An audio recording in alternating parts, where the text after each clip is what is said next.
आप सभी को राधे राधे, जय श्री कृष्ण। तो आइए आज चर्चा करते हैं भगवान श्री कृष्ण लोकप्रिय क्यों। श्री राम 12 कलापूर्ण अवतार थे और श्री कृष्ण 16 कला से परिपूर्ण थे। संयोगवश जिस अवतार को जितनी अधिक लीलाएं प्रकट करने का और जितनी अधिक कलाओं का प्रदर्शन का अवसर मिला, तदनुसार व्यवहार में वह उतनी ही कला का कहा जाने लगा। राम और कृष्ण दोनों ही विष्णु के अवतार हैं। इनके कुछ नाम तो ऐसे हैं जो प्रत्येक अवतार के लिए प्रयुक्त होते हैं और कई संज्ञाएं ऐसी हैं जो उनके अवतार विशेष के लिए ही प्रयुक्त होती हैं। भगवान विष्णु के अवतारों में भगवान श्री कृष्ण को सर्वाधिक कीर्ति मिली है। सामाजिक दृष्टिकोण से भगवान श्री राम की अपेक्षा भगवान श्री कृष्ण का चरित्र अधिक व्यापक और बहुआयामी है। भगवान श्री राम अपनी धीर गंभीर स्वभाव, मर्यादा पालन और शांति सहिष्णुता के लिए प्रसिद्ध हैं। वहीं श्री कृष्ण अपने वीरता, वाक्चातुर, नीति कौशल, योग साधना और रणनीति पांडित्य के लिए सांसारिक जनों के आराध्य हैं। श्री कृष्ण का जीव मानव चरित्र के अनेक आयाम उद्घाटित करता है।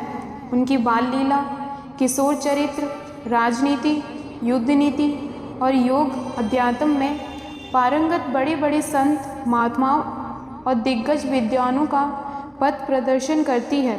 महाभारत के विश्व विख्यात अंश गीता प्रसंग को श्री कृष्ण की ही देन मानकर सहस्त्रों जन कर्मियों योग की प्रेरणा लेते हैं। युद्ध क्षेत्र के मध्य अर्जुन की व्यामोह के निवारण में श्री कृष्ण ही समर्थ हुए थे। महाभारत के अनेक प्रसंग उनकी नीतिमत्ता को उजागर करते हैं। महाकवि सूरदास भगवान श्री कृष्ण के अनन्य भक्त थे। महाप्रभु वल्लभ आचार्य और विठलनाथ जी की गणना श्री कृष्ण भक्तों की अग्रिम पंक्ति में होती है।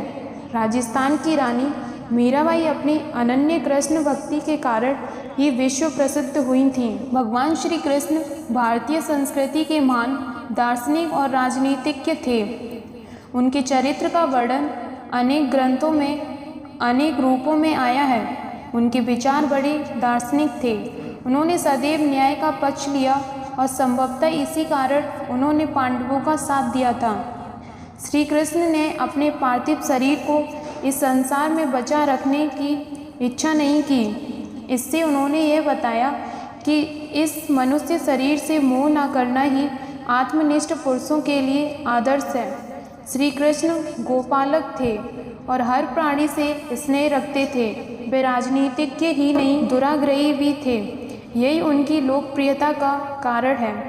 भगवान श्री कृष्ण अहिंसा के पुजारी थे। अंत समय में जब व्याध में गलती से उनके पैर में तीर मारा तो उन्होंने व्याध को भी आशीर्वाद के वचन कहे। ऐसा भागवत में भी वर्णन आया है। उनकी आत्मा में महान शक्ति थी। प्रत्येक व्यक्ति को उनके समान क्षमा भाव रखना चाहिए। महान व्यक्ति वो ही बन सकता है जो दूसरों की गलतियों को क्षमा कर दे। आध्यात्मिक जगत में कृष्णोपासना को बहुत ही सम्मान प्राप्त है। श्री कृष्ण की स्तुतियाँ, मंत्र, पद, भजन आदि करते पढ़ते लोग तन्मय हो जाते हैं। ब्रजभूमि में तो आज भी कण कण में कृष्ण कन्हैया की झलक दृष्टिगोचर होती है। धन्यवाद। अगर आपको ये जानकारी अच्छी लगी हो तो हमारे YouTube चैनल ज्ञान गंगा को सब्सक्राइब करें। जय श्री कृष्ण, राधे राधे।